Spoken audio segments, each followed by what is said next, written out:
Meus irmãos e minhas irmãs, nos encontramos nesta quarta-feira para juntos meditarmos a palavra de Deus, nesse dia em que, como igreja, nós somos convidados também a celebrar Santo Irineu, bispo, mártir e doutor da igreja. E lemos o evangelista São Mateus, no capítulo 7, versículos do 15 ao 20.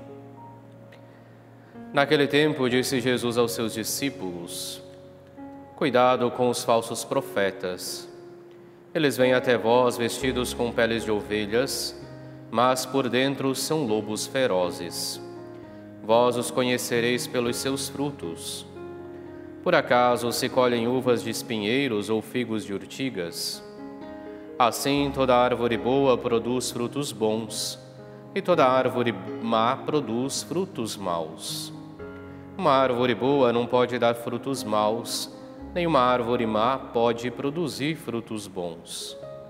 Toda árvore que não dá bons frutos é cortada e jogada no fogo. Portanto, pelos seus frutos vós os conhecereis. Palavra da salvação, glória a vós, Senhor.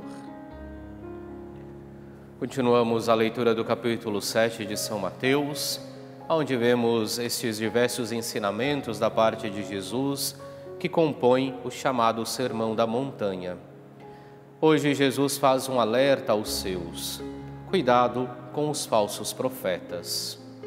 Um alerta que eles conheciam muito bem, porque na época de Jesus muitos se apresentavam como profetas, muitos se apresentavam como Messias, mas Jesus vem recordar, no entanto, que devemos estar atentos, porque muitos daqueles que se apresentam como profetas, na bem da verdade, são lobos em pele de ovelha, ou seja, não são aquilo que realmente aparentam ser. E para distinguirmos então o verdadeiro profeta do falso profeta, Cristo nos dá o caminho. É preciso olharmos os frutos, porque aquele que profetiza e que fala verdadeiramente as coisas de Deus terá ações de acordo com o Espírito de Deus, de acordo com a palavra de Deus.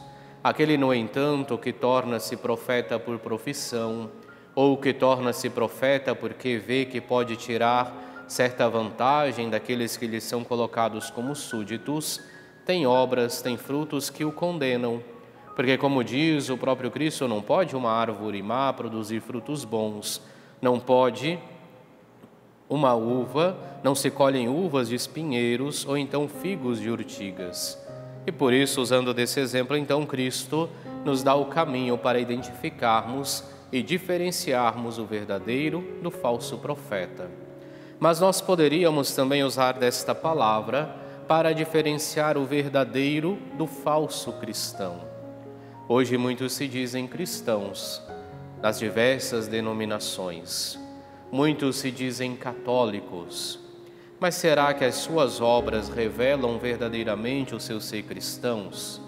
Será que as suas obras revelam verdadeiramente o seu ser católico?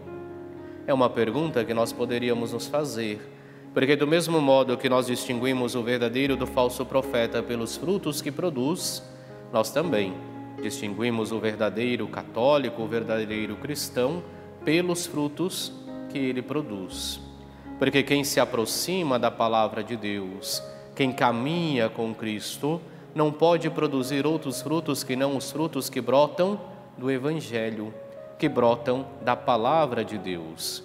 E assim poderíamos dizer que esta palavra, neste dia, faz este duplo convite. Estejamos atentos com os profetas que são lobos em pele de cordeiros, que querem unicamente ganhar a carne, ganhar a lã das ovelhas, e que têm obras que não condizem com aquilo que demonstram ser.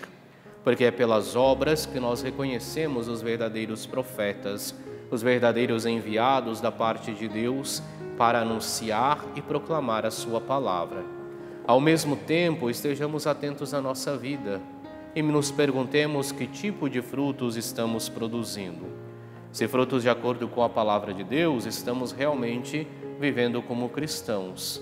Se os frutos que estamos produzindo nos revelam que estamos ainda distantes de Deus, tomemos a firme decisão então de dele nos aproximarmos, para que, nos aproximando dele, possamos verdadeiramente produzir frutos segundo o seu Espírito. Façamos assim a nossa oração para esse dia.